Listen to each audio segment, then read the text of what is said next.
छत्रपती शिवाजी महाराज यांचं स्मारक पुतळा या ठिकाणी व्हावा ही इच्छा आज आपली सर्वांची पूर्ण झालेली आहे आणि महाराजांच्या पुतळ्याच्या भूमिपूजनाचा कार्यक्रम आपल्या सर्वांच्या साक्षीनं या ठिकाणी संपन्न झालेला आहे। आजच्या या भूमिपूजनाचे ज्यांच्या हस्ते झाले असे राज्याचे मंत्री आणि आपल्या जिल्ह्याचे पालकमंत्री आदरणीय नामदार राधाकृष्ण विखे पाटील साहेब, आजच्या कार्यक्रमाचे अध्यक्ष देवालय ट्रस्टचे अध्यक्ष भाऊसाहेबदादा खर्डे, डॉक्टर भास्करराव खर्डे पाटील, पांडुतात्या खर्डे पाटील, अशोक शेटजी आसावा, प्रवरा कारखान्याचे व्हाईस चेअरमन शिरसाट पाटील, व्यासपीठासमोर उपस्थित असलेले कोलार आणि भगवतीपूर मधील सर्व ज्येष्ठ नागरिक, वेगवेगळ्या संस्थेचे सर्व पदाधिकारी, विशेष करून आमचे सर्व तरुण मित्र, या ठिकाणी उपस्थित असलेल्या आमच्या महिला बंधू भगिनी आणि पत्रकार मित्रांनो, तुमच्या आमच्यासाठी खऱ्या अर्थाने आज सर्वात आनंदाचा दिवस म्हटलं पाहिजे। मी सांगितलं तसं की गेल्या 30-40 वर्षापासून दोन्ही गावच्या ग्रामस्थांची मागणी होती की कोलारमध्ये अश्वरूढ महाराजांचा पुतळा असावा।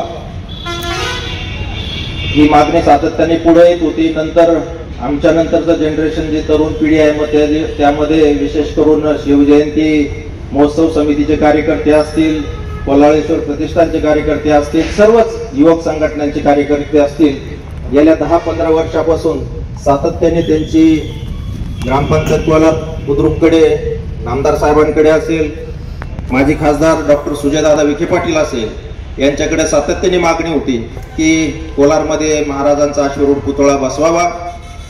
त्या मागणीला खऱ्या अर्थाने आज यश आलेलं आहे।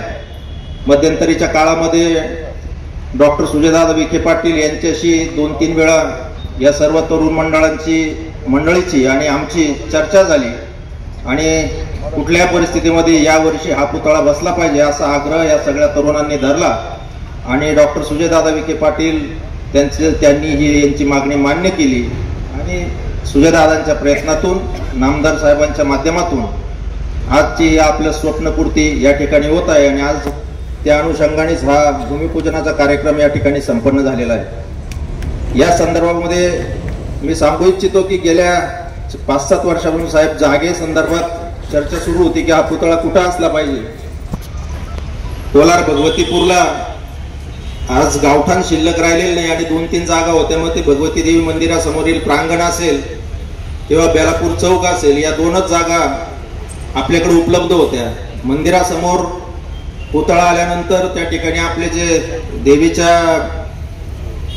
म्हणजे आपले सप्ताह वगैरेचे कार्यक्रम होते त्याला डिस्टर्बन्स होईल किंवा एका बाजूला पुतळा जाईल अशी चर्चा झाली। बेलापूर चौकामध्ये बऱ्याच जणांची मागणी होती की त्या चौकामध्ये हा पुतळा बसवावा, परंतु त्याला सरकारी नियम अटीची थोडी मर्यादा आली, रोडची जी कंट्रोल लाईन आहे त्यामुळे त्या चौकामध्ये आपल्याला तो पुतळा घेता आला नाही आणि ही अतिशय चांगली जागा आपल्याला आज या ठिकाणी मिळाली।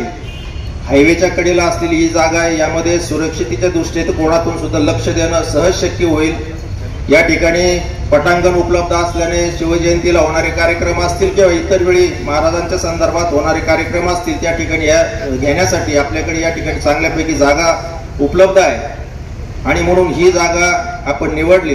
काही तरुणांच्या मनामध्ये शंका आहे पुतळा कुठं बसेल, किती उंची असेल, काय असेल, तर त्याचं 3D प्रिंट आता या ठिकाणी तुम्हाला सर्वांना उपलब्ध आहे आणि जागा आपण सर्व ग्रामस्थ, सगळे ज्येष्ठ आणि तरुणांच्या चर्चेतून निश्चित आपल्याला कुठं हा पुतळा बसवला पाहिजे याच्यावरती डॉक्टर सुजयदादा विखे पाटील यांची चर्चा करून ती जागा निश्चित केली जाईल। प्रांगण हेच असेल म्हणून मी सांगितलं की कोलार भगवतीपूरच्या ग्रामस्थांच्या दृष्टीनं हा आजचा सोन्याचा दिवस आहे।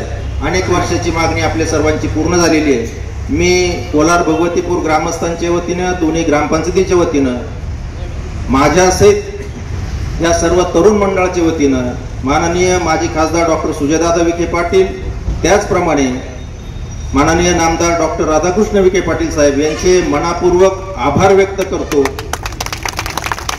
त्यांनी आमच्या या मागणीला मान दिला आणि आजचा हा कार्यक्रम या ठिकाणी संपन्न झाला। लवकरात लवकर हा पुतळा या ठिकाणी उभा राहील अशी मला आशा आहे।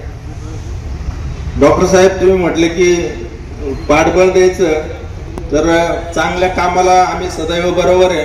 राजकारण जिथं असतं तिथं राजकारण माणूस करतं पण जे जे चांगले कामं केले त्यावेळेस सगळ्या ठिकाणी आम्ही गावाचा जिथं विकासाचा संबंध येत असेल आम्ही नेहमी साहेबांच्या सुजयदादांच्या बरोबर आहोत.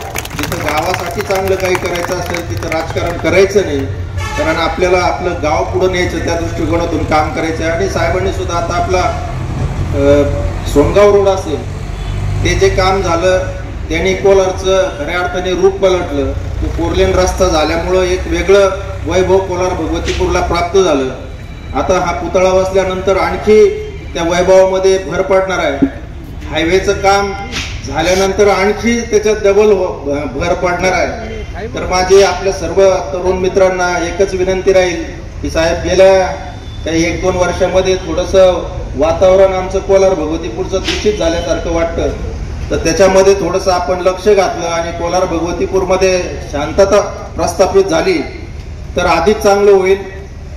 पूर्वी कोलारची बाजारपेठ किंवा कोलारचं नाव आई भगवतीमुळे प्रसिद्ध होतच आहेच आणि होत राहणार, परंतु बाजारपेठ सुद्धा कोलारची खूप मोठी आणि संपूर्ण जिल्ह्यामध्ये तिचा नावलौकिक होता. पण दुर्दैवाने 1-2 वर्षामध्ये काही घटना अशा घडत चालल्यात कोलार भगवतीपूरमध्ये की चांगल्या कामासाठी गाव चर्चेत नाही तर काही ना काही वाईट घटनेमुळे गाव चर्चेमध्ये येतंय. ही बदनामी कोलार भगवतीपूरची थांबवावी त्या दृष्टिकोनातून सुद्धा आपल्या मार्फत प्रयत्न व्हावेत. कोलारमध्ये वाढत चाललेली गुंडगिरी असेल, इतर काही व्यवसाय असतील, याच्यावरती अंकुश आणण्याचं काम आपल्या मार्फत व्हावं ही आमची प्रमुख मागणी आहे.